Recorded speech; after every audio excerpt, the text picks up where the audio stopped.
नमस्ते जी, नमस्ते। बहुत बहुत शुक्रिया आप लोगों का। जल्दी से जल्दी जुड़िए, एक बड़ी खबर लेकर मैं आपके समक्ष हाजिर हूँ। इस खबर का हिमाचल से भी सीधा संबंध है और इसलिए जो है इस खबर को आप शेयर भी कर दें जल्दी से जल्दी। भारत ने अब सीज फायर के बाद पाकिस्तान के सहयोगी देशों की मशकें कसनी शुरू कर दी हैं। आपको याद होगा कि अधिकांश देश तटस्थ रहे थे, लेकिन चीन और तुर्की, अजरबैजान ने खुलकर पाकिस्तान का समर्थन किया था। अब जबकि सीज फायर हो गया है एक तरह से, और जो तनातनी है वो फिलहाल बंद है। फिलहाल शब्द का मैं यूज कर रहा हूं क्योंकि सीज फायर है और ऐसा कोई समझौता नहीं कि भविष्य में कुछ नहीं होगा। लेकिन इस सीज फायर के बाद अब भारत ने बड़ी कार्रवाई करी है चाइना और तुर्की के खिलाफ, जिसको अब तुर्की भी बोलते हैं। चाइना और तुर्की के खिलाफ बड़ी कार्रवाई हुई है।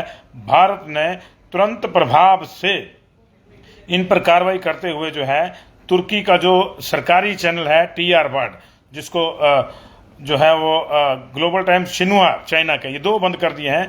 तो TR वर्ल्ड जो है तुर्की का, उसको जो बंद कर दिया गया, सरकारी चैनल है वहाँ का, और शिन्हुआ ये भी सरकारी न्यूज एजेंसी और नेट न्यूज चैनल है चाइना का, इनके जो है ट्विटर अकाउंट बंद कर दिए। इनके खिलाफ बड़ी कार्रवाई हुई है। तो ये जो है एक शुरुआत मानी जा रही है।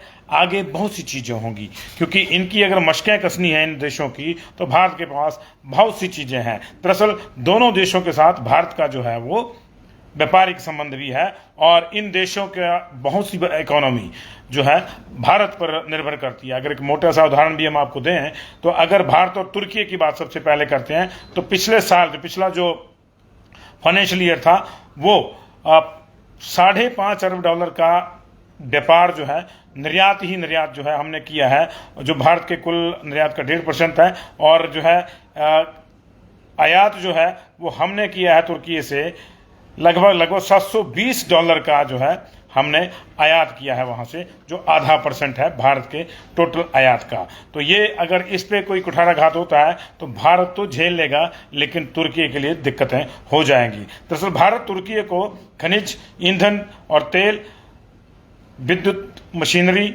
उपकरण, वाहन और उसके कलपुर्जे, कार्बनिक, रासायनिक, फार्मा उत्पाद, टैनिंग और रंगाई की वस्तुएं, प्लास्टिक, रबड़, कपास, मानव निर्मित फाइबर, लोहा और इस्पात का निर्यात करता है। हम भारत से तुर्की को भेजते हैं, और बदले में तुर्की से जिन चीज़ों का आयात होता है, इंपोर्ट होता है, उसमें मार्बल ब्लॉक्स हैं। हमारे पास राजस्थान में खान है, लेकिन इसके बावजूद हम तुर्की से लेते हैं। ताज़ा सेब हैं। हिमाचल हमारे पास एप्पल स्टेट ऑफ इंडिया है, लेकिन हम फिर भी लेते हैं वहाँ से, उसकी दिक्कत हिमाचल के बागवानों को है। सोना, सब्जियाँ, चूना, सीमेंट, खनिज तेल, रसायन, प्राकृतिक संवर्धित मोती सब दोनों तरह के लेते हैं हम, आर्टिफिशियल भी और जो है वो नेचुरल भी। इस प्रकार लोहा और इस्पात का जो है हम आयात करते हैं। अब देखिए, हम निर्यात करना बंद कर देंगे तो भी उनको दिक्कत होगी, और आयात करना बंद कर देंगे तो ये डबल दिक्कत हो जाएगी। इंडिया का क्योंकि बहुत ज़्यादा फर्क नहीं पड़ता है, इंडिया की टोटल जो इंपोर्ट है वो आधा % ही है जो हम वहाँ से लेते हैं, तो ये कहीं और से हो सकता है। तो इसलिए तुर्की की स्थिति खराब हो सकती है। इसी जो है आपको बता दें कि इस समय 300 भारतीय जो हैं वो तुर्की में रह रहे हैं, जिनमें से 200 छात्र भी हैं। लेकिन अगर आप टू बी प्रिसाइज टूरिज्म और एप्पल इंडस्ट्री की बात करें, तो 1200 करोड़ रुपए का सेब कारोबार जो है वो तुर्की का है भारत के साथ। 1200 करोड़ का सेब जो है यहां आता है। इसी तरह से 2000 करोड़ रुपए का टूरिज्म रेवेन्यू हर साल इंडिया की ओर से, जो इंडियन टूरिस्ट जाते हैं वहां खर्चते हैं, वो जो है टर्की में स्पेंड किया जाता है। पिछले 3 साल का अगर डाटा बताऊं, 6640 करोड़ रुपए का टूरिज्म रेवेन्यू तुर्की ने भारत से कमाया, सिर्फ और सिर्फ भारत के टूरिस्टों से। अब देखिए, दोनों ही चीजें बंद होती है तो क्या होगा? हमारे यहाँ टूरिस्ट बढ़ जाएगा, हिमाचल, उत्तराखंड, दूसरे राज्यों में।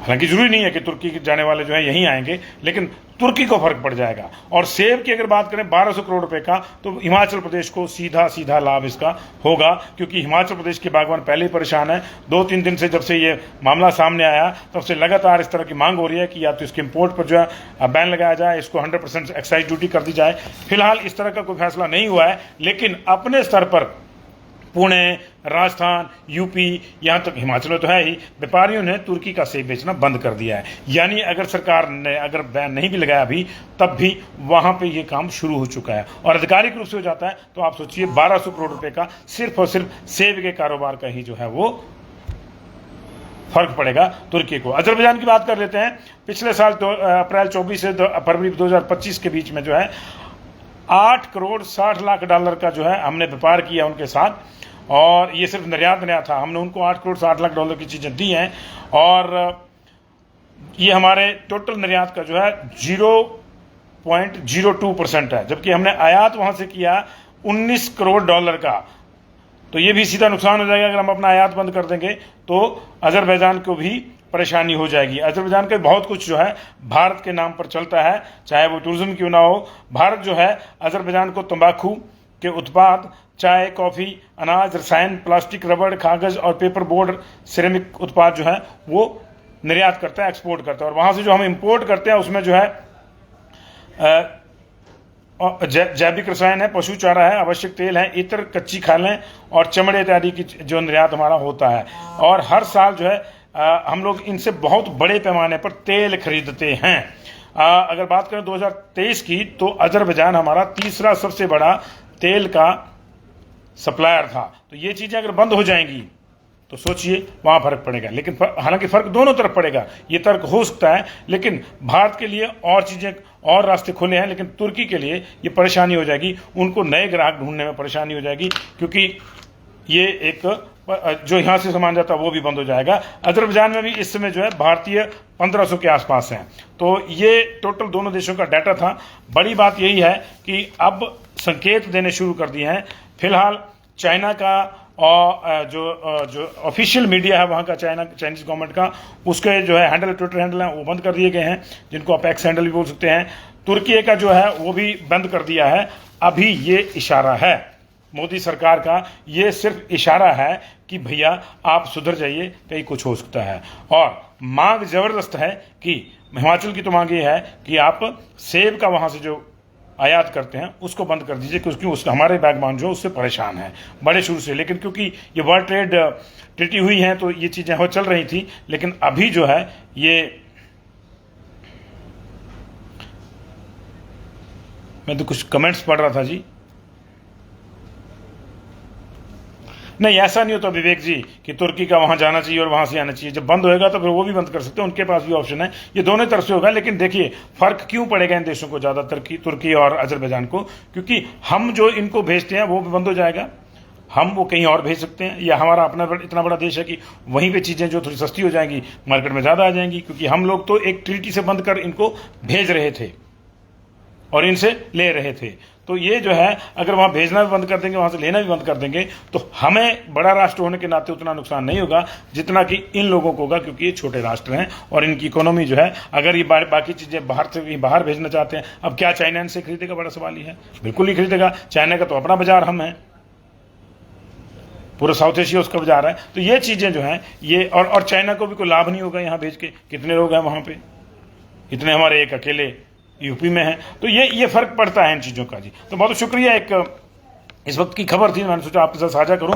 मान के चलिए कुछ और प्रतिबंध इन पे लगेंगे और फिर चाइना का भी कोई बड़ा इलाज होगा।